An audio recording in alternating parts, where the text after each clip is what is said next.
Praise the auto-tune. Praise the lobotomy of the throat, the marrowless construct of the note, the way it steals the hop from hip and replaces it with steel. Praise the hip replacement, the crippled walk of the rapper who freestyles his fantasies into paraplegic women whose mouths swallow everything below his waist without feeling her limbs like, look ma, no hands. Praise the women who forgot about their hands when they are bound to their ankles, when the label tells them that pussy is only relevant if it can be sold on a 13-track album, when the record producers fuck them into contracts without protection.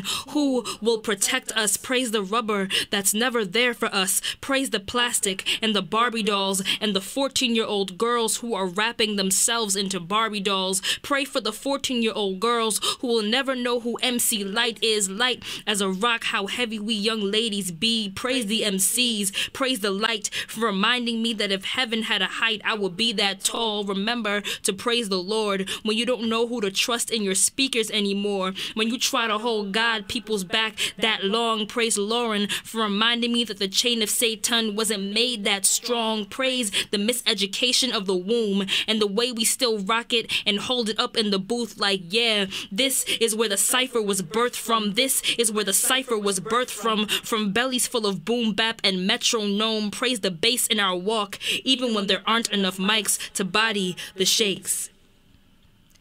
Introducing the Not Enough Mics Collaborative.